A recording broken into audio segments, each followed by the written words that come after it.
안녕하세요. 맥키네 지혜투자클럽입니다. HLB 오늘 뉴스웨이에서 나오는 기사죠. 이 간암 표적 항암제 리보세라를 이야기하는 겁니다. FDA 승인 재신청 관련되는 부분에서 투자자 촉각 관련되는 내용의 팩트 체크 한번 해드리도록 하겠습니다. 주가는 전일 대비해서 강보합세인 정규장에서 5만원에 마감이 되었습니다. 내용 한번 살펴보겠습니다. 자, 뉴스웨이 기사들도 좀 딥한 내용들을 많이 좀 다룹니다. 이 재무적인 부분들을 좀 체크하는 내용의 기사라고 보시면 되는데요. HLB의 간암치료 신약 리보세라가 캄네리주맙 이야기하는 거죠. 품목 허가를 위해서 세 번째 도전이 본격화 된다. 결국 이제 이 도전이 되려면 리서브션 되어서 억셉턴스 레터를 받아가지고 리뷰 과정으로 넘어가야 이제 포드파 골데이트도 나오고 허가 관련되는 부분이 최종 과정까지 다시 가는데 아직 재개는 되고 있지 않는 부분이고 재개를 하기 위해서 이제 지난 7월 18일에 지난주 금요일이죠. 현지에서 FDA와 타이베이 미팅을 일단 마무리한 상태입니다. 이번에도 만약에 이제 세 번째 시도에서 승인이 실패할 경우 HLB는 이제 자금 조달을 기본적으로 유상증자나 뭐 CB나 BW 이런 걸 이제 메자닌 자금을 통해서 많이 했기 때문에 지금 이제 채권 만기 전에 풋옵션 관련되는 부분들이 항상 있기 때문에 하반기에 이제 뭐 38회차, 39회차 이런 전환사채의 풋옵션 관련되는 리스크 현실화 요거는 뭐 이전에도 뭐 기사가 한번 나왔던 부분인데 이 부분을 이제 언급하는 거죠. 그리고 블로그에 따르면 요거는 이제 블로그의 이제 공지 내용입니다. 이제 18일에 FDA와 타이베이 미팅에서 리보세라니까 캄네리주맙 관련되는 부분에서 재신청 관련되는 사안을 논의했고 이번 미팅은 FDA가 이전에 요구한 보안사항 이 요구한 보안사항이라고 하는 것은 이제 3월 달에 CRL 맞고 바로 항서제약이 메일을 보냈죠. 그래서 포스트 액션 레터를 보내달라. 그래서 무엇을 해야 될지 그 포스트 액션 레터를 받고 항서제약이 이제 4월 14일에 답변을 한 거죠. 근데 이제 그 레터가 이제 추가적인 부분이 나오진 않았습니다만 그동안에 진행되었던 의사소통에서 이제 이 부분에 대해서 진행했던 부분들이 적절한지를 물어본 거고 그 적절한지에 대해서 보완사항, 그러니까 보완했던 그 항목 관련되는 부분은 이견이 없다. 이 이견이 없다는 말은 그렇게 하는 게 맞다는 거죠. 이 이견이 없어야지만 리서브션 할 때 억셉턴스 레터를 받을 수 있는 거고 여기서 만약에 하게 되면 억셉턴스 레터를 못 하고 다시 반려가 될 수 있기 때문에 이 부분을 이야기하는 거고요. 그러면 이견이 없으면 바로 내어라고 하는 게 작년이었다면 이번에는 이견은 없지만 이 부분을 기반으로 해서 우리가 요구하는 FDA가 요구하는 데이터 값은 좀 더 뽑아서 내라. 그렇기 때문에 이제 항서제약 입장에서는 추가적인 데이터를 더 확보해서 리서브미션을 해야 되는 어떤 상황이고 작년도와 마찬가지로 타이베이 미팅 이후에 한 2, 3주 있다가 외신 인터뷰를 통해서 작년에는 일정들이 공개되었는데 이번에도 뭐 다음 주까지 아니면 8월 초에 항서제약의 어떤 인터뷰 기사가 이번에도 나온다라고 하면 그 일정을 알 수 있는데 가장 유력한 것은 한 9월달 정도까지 되면 그나마 지금 잘하는 어떤 내용들이다 이렇게 추측이 가능합니다. 재시청 일정과 세부사항은 공개되지 않았다. 이건 항서제약이 이야기를 아마 해야 할 수 있는 사항으로 추정이 됩니다. 자, 항서제약의 제조시설 관련, 그러니까 CMC 관련되는 부분이니까요. 그래서 공지하기 전에 항서와의 협의가 필요하다. 그러니까 엘레바 테라피틱스도 스폰서로 참여했기 때문에 뭐라고 했는지는 알겠죠. 미팅을 통해서. 그래서 세부사항은 파트너십에 위배되지 않게끔 뭐 조율해서 한다는 부분이고요. 이 유동비율 관련되는 부분에 이제 재무적인 이야기를 할 때 유동이라고 하는 말은 이제 기업의 입장에서 보면 1년입니다. 1년 안에 내가 현금화할 수 있는 자산은 유동자산이고요. 대표적으로 뭐 현금이고 뭐 금융상품이고 이런 거라 보시면 되겠죠. 언제든지 내가 현금화하는데 부담이 없는. 그리고 유동부채라는 말은 1년 안에 내가 갚아야 되는 빚입니다. 그러면 유동부채 대비해서 유동자산이 어떻게 되느냐가 유동비율인데요. 정상적인 이제 유동비율에 문제가 없어. 그러니까 단기적인 어떤 그 재무적인 리스크가 없으려고 하면 평균적으로 한 150% 정도를 잡거든요. 그러니까 200%가 넘으면 굉장히 우수하다 이렇게 잡는데 2023년도에는 167%였으니까 평균 이상이었습니다. 괜찮았습니다. 작년도 같은 경우에는 이 비율이 107이니까 평균보다 좀 떨어졌죠. 그 다음에 올해 1분기에는 이게 이제 66%로 떨어졌으니까 이 유동부채 대비해서 유동자산의 비율 자체가 지금 그 2년 전 대비해 가지고는 많이 지금 절반 이하로 지금 줄어져 있는 상태다. 그러면 이제 단기적으로 이제 뭐 이 풋옵션 관련되는 부분이 주가에 따라서 만약에 이제 진행이 된다라고 하면 여기에 대한 어떤 대응이 필요하다. 요렇게 이제 뭐 생각이 되는 부분이겠죠. 그래서 리보생과 갑리주막 관련되는 부분들은 3월 달에 두 번째 CRA를 맞고 지금 홀드되어 있는 상태이죠. 문제는 시간이 많지 않다. 앞서 말씀드린 1분기 유동비율이 이뤄서 2023년 대비해서는 반 이하로 좀 내려가 있는 상황이죠. 1년에 HLB가 그 판관비로 사용하는 비용이 한 1,300억 정도로 나와 있거든요. 사업보고서에 보면. 근데 같은 기간에 지금 현금성 자산이 930억에서 606억으로 줄어 있고 유동부채는 오히려 이제 한 300억 이상 더 늘어나 있는 상황이거든요. 그러니까 이 유동부채가 증가되었던 부분들은 유동부채는 1년 안이 돼 있잖아요. 그러니까 금융상품이 만기가 다가오게 되면 이 부분들이 유동부채로 잡힙니다. 그러니까 처음에는 뭐 3년짜리였으니까 유동부채에 들어가지 않는데 이제 만기가 다가오게 되면 이 전환사채가 단기 이제 부채로 들어오는 거거든요. 근데 이제 주가가 올라가 가지고 이게 이제 주식으로 전환돼 버리면 이 부분이 싹 사라지니까 재무적으로 좋아지는데 주가가 안 좋아서 이제 만기까지 가지 않고 풋옵션을 하게 되면 이거 이제 상환을 해야 되는 이런 상황이라고 이해하시면 되겠죠.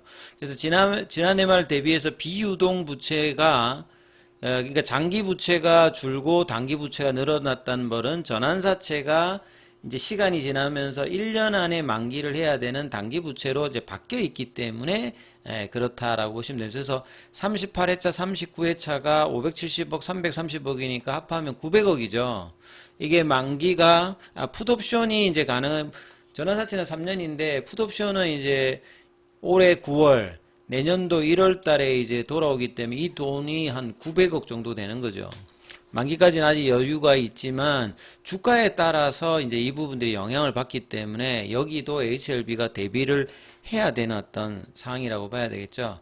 그래서 회사는 이제 뭐 가남회에 이제 연말이나 내년 초에 ND 신청을 예상하고 있는 리라포라틱 관련되는 부분 이야기를 하고 있습니다. 요거는 이제 2차 단가남이기 때문에 가남 시장 대비해서도 또 이제 시장 규모는 또 한 3분의 1 이하 정도 수준이고 2차 치료제라는 부분들이 또 이제 간암 치료제하고는 좀 비교하기는 조금 뭐 좀 차이가 있는 부분이 분명히 있고요. 그 다음에 이제 이런 HLB와 같은 신약 개발 회사들은 수익이 없기 때문에 PER로는 뭐 비교할 수가 없을 거고요. 그 다음에 이제 이런 자산 가치 대비해서 PBR로 보면 뭐 14.06이다. 뭐 이런 부분들도 별로 좀 사실 의미가 없죠. 그래서 이제 신약 개발사들은 보통 리스크 어드저스트 되어 있는 MPV 모델로 많이 이제 따집니다. 그러니까 이게 쉽게 설명드리면 성공했을 때 IR 할 때 많이 이야기하잖아요. 2028년도 9년도에 뭐 피크 매출 3조다.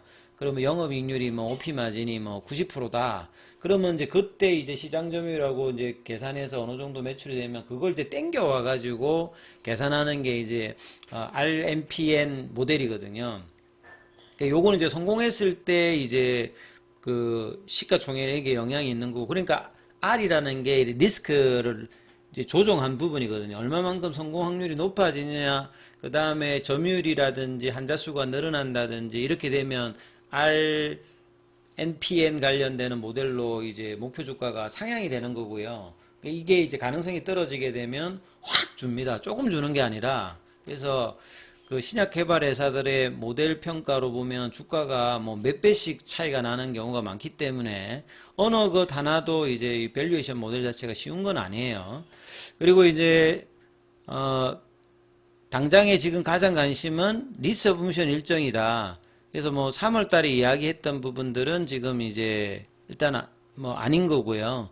그래서 그 9월 달 정도에 뭔가를 내면 그 뒤에 이제 그 억셉턴스 테스트를 통해서 클래스 1과 2가 정해지는데 뭐 지금 그 진행하는 내용을 보면 FDA가 실사를 해야 되는 상황으로 판단되니까 클래스 2로 생각을 하셔야 되기 때문에 그래서 뭐 내년 한 3월 달 정도가 근거로 해서 될 가능성이 가장 지금은 현재는 높아 보입니다. 그래서 9월 달 안에 뭔가를 해주느냐 여부가 9월달 여러 모멘텀이 있잖아요. 유럽의 EMA 관련되는 신청과 그 다음에 이제 테라피틱스의 미국 임상 관련되는 환자 투약 완료도 9월달로 예정되어 있는 부분이 있고 그 다음에 8월달에는 이제 테라피틱스 그 글로벌의 이제 그 HLB 사이언스의 폐혈증 관련되는 탑라인이 또 다음 달 말에 또 발표 예정이잖아요. 그래서 계속 이제 이벤트는 있습니다. 근데 이제 이 부분들이 상승을 하게 한 이벤트보다는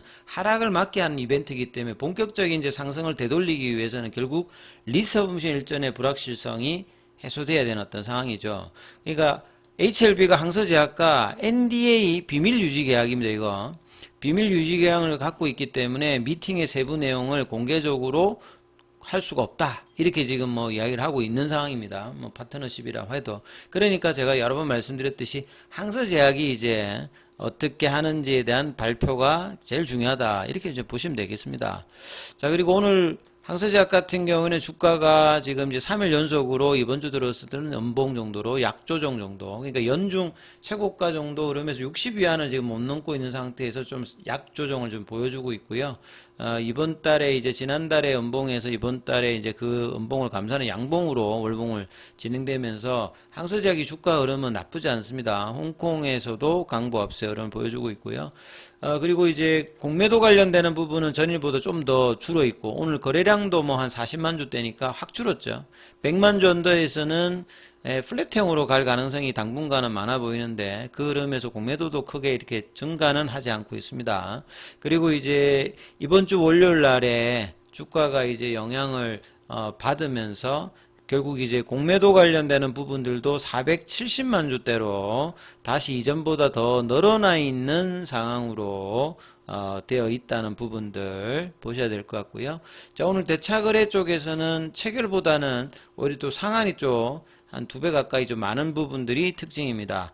차트 흐름을 보시게 되면 HLB 같은 경우에는 지금은 가장 중요한 부분이 안 빠져야 됩니다. 안 올라가더라도 9월 달까지 한 2달 남은 일정에서 그 바닥을 확실하게 다중바닥을 만들면서 거래량을 증가시키면서 올릴 수 있도록 이런 어떤 흐름이 그나마 가장 중요하기 때문에 거래량이 없을 때 이제 플랫형으로 가고 거래량이 있을 때는 양봉이 나와야 되고 그래서 이 3월 달의 저점과 그 다음에 이제 6월 달에 뭐 저점들, 최근의 흐름들, 이 부분들이 다중바닥 형식이 될 수 있는 2023년도의 주가하고 이제 비슷하다는 말을 제가 여러 번 해드리고 있는데 그 당시도 뭐 이런 흐름을 5개월, 6개월 이상 가면서 이제 주가가 이제 움직였는데 9월 달까지 이제 그 흐름이 이제 계속될 가능성이 농후하죠. 그리고 이제 오늘 그나마 이제 일봉상의 추세 지표인 파라볼릭은 훼손을 시키지 않았습니다. 그리고 이제 그나마 이제 프로그램하고 외국계 쪽에서 소폭 매수가 들어왔고 창구 쪽으로 보시게 되면 공매도 창구인 골드만, JP, 모건 이쪽에서 일단 이거는 이제 거래량이 작았을 때는 진성 매수는 아니에요. 예. 프로그램과 공매도 같이 활용하기 때문에 현물을 좀 어느 정도 매수하는 정도였고 공매도 쪽에 한국신한 는 소폭 매도 이렇게 좀 보셔야 될 것 같고요. 분봉상으로 보시게 되면 장중에 54,400원 5만원대 라운드 피겨 가격에서 플랫형 흐름을 거래량 줄인 상태에서 지속하고 있다는 게 좀 특징인데요. 그래서 최대한 이 가격을 훼손하지 않으면서 반등을 모색하는 모습을 찾아야 되는 거죠. 그리고 항서제약이 이제 공시가 어떻게 되는지도 살펴봐야 되는 어떤 흐름에서 아직 이제 공시 관련되는 부분의 내용이 직접적으로 보시게 되면 나오진 아직 않았습니다. 7월 18일 이후 이제 공시 관련되는 부분은 아직 지금 없는 상황이고요. 그래서 이제 이 부분 좀 참조하시면 될 것 같고요. 자, 그리고 장중에는 무료 텔레그램방이 진행되고 있습니다. 링크되어 있는 부분 참조해 주시고, 입장 문의는 문자로 이제 남겨주시면 안내드리고 있으니까 참조하시면 되겠습니다. 계열 종목에 관련되는 부분은 이어지는 영상에서 살펴봐 드립니다.